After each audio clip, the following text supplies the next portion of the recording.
What I wanted to talk about was this issue of democracy in India and defending democracy as it relates to constitutions. And we're going to get into some very important changes in the Indian constitution that are happening that we need to be aware of.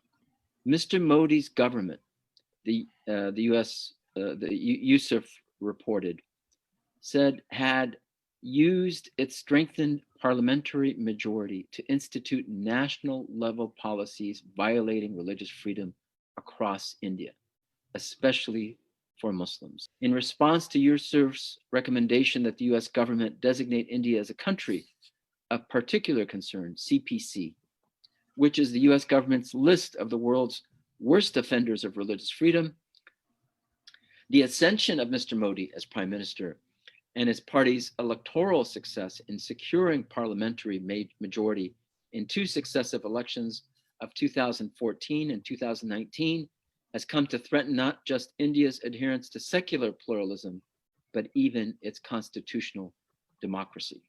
And that is what we were talking about at the beginning.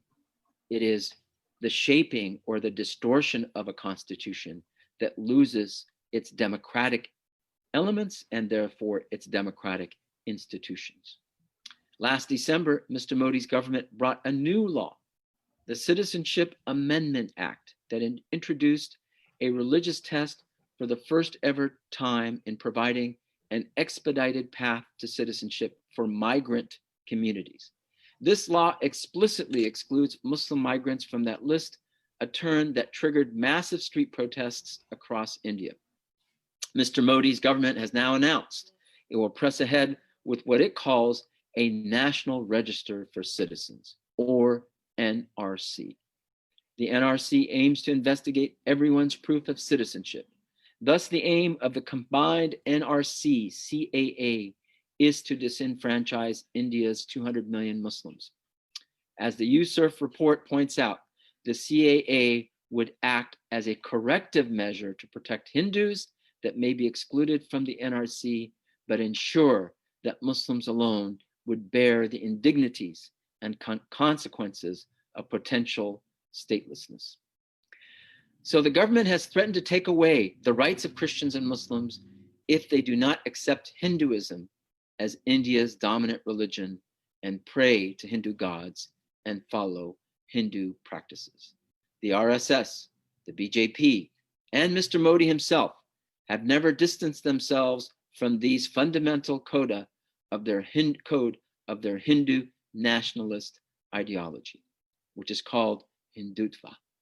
It is the same as would be if a white racist organization that envisions white supremacist America with little or no rights for non-whites, especially African Americans, were to float a political party which would then win the election and become the US government. That nightmare is already upon Indian minorities. The RSS is one of the world's most dogged Islamophobic organizations with a century-long history of carrying out massive violence against Muslims. Mr. Modi, who joined the RSS at the age of 8 years, has long been its most vicious foot soldier.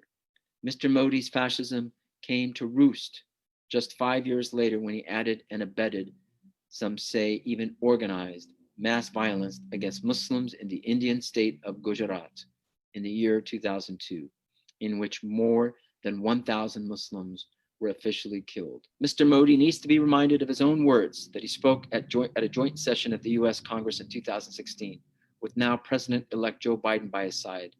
Mr. Modi had said that just as the idea that all citizens are created equal is a central pillar of the American Constitution, India's founding fathers too shared the same belief and sought individual liberty for all citizens. India's constitution, he had said, was a holy book in which freedom of faith, speech, and franchise and equality of all citizens, regardless of backgrounds, are enshrined as fundamental rights.